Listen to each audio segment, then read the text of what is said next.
So your friends like the dish, huh? Well done. Not bad at all for your first day on the job. There'll be more to come, so keep it up.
Right now, I wish I was sitting at the top of a tree, looking out over a meadow, cider in hand.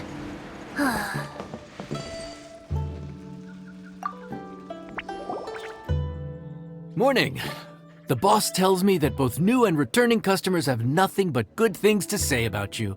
I have to admit, I was a little worried about throwing you right into the deep end, but it looks like you've got what it takes to handle the day-to-day here. So it should be plain sailing. Well, just as long as we don't run into any extremely picky customers with unreasonably specific requests.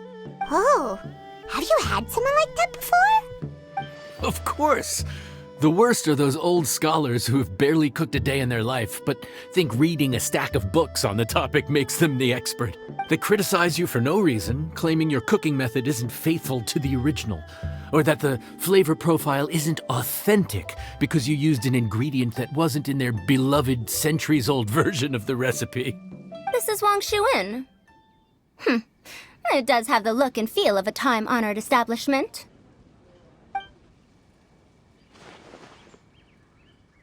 Oh, innkeeper! We'll have each of your signature dishes, please, as fast as you can serve them. The most expensive ones. Farzan! Oops, Madam Farzan. Oh my! Traveler, Paimon, whatever are you doing here? We could ask you the same thing. Where'd you suddenly get the funds to go sightseeing? And to order the most expensive things on the menu? I'm not here to sightsee. Exemplary scholars like myself are highly sought after by cruise operators in need of an onboard consultant as they travel the world. Madam Farzan, please, slow down. None of us slept last night. How come Madam Farzan still has so much energy? If she's really over 100 years old, I don't understand how she keeps going. It's all my fault. She's been like this ever since I told her I'd be paying the expenses. Layla! And Dory? Huh. Never would have bet on this combination. Temporary chef, huh? Wow. No rest for the wicked. Well, if the chef here is trusting you to run his whole kitchen, then I've got no doubt we're in for some authentic Liyue specialties. So, why are you all in Liyue again? Something about being an onboard consultant? I got my hands on a new boat from Fontaine a while ago, equipped with cutting-edge navigation technology. If we manage to spread the word, it could have huge business potential. Right now, we're doing some test runs. We sailed from Port Ormos to Rito, then from Rito to Liyue Harbor. Next, we're planning to go to Dornman Port.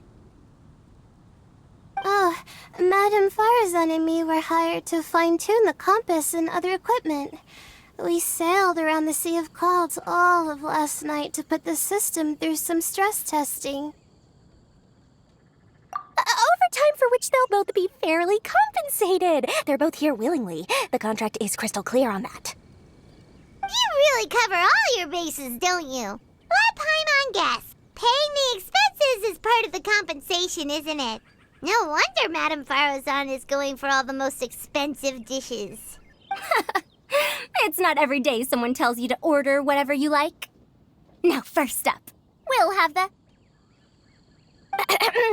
Farazan, Madam Farazan, that is. While I am more than happy to treat you both to the most expensive dishes on the menu, we must remember that most expensive does not always mean best.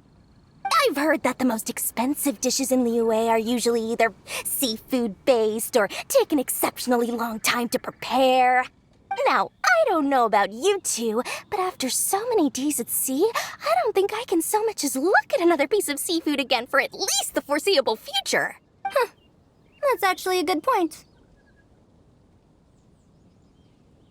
Not to mention that poor Layla here looks like she's about to faint from hunger. Huh? Oh, that's not because of hunger. Surely the wise and virtuous Madame Farazan could not bear to watch her poor students sit here and waste away. Oh, well, of course I care about my students' well-being, but why do I feel like I'm being tricked?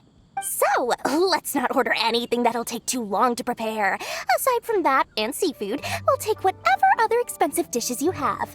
Over to you, Traveler.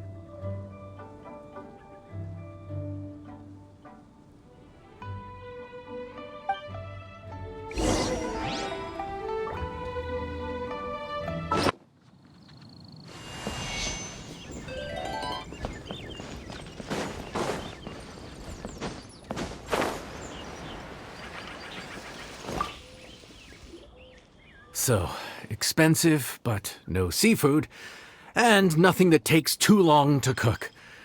That rules out pretty much our entire menu. Do these people get a kick out of being impossible to please?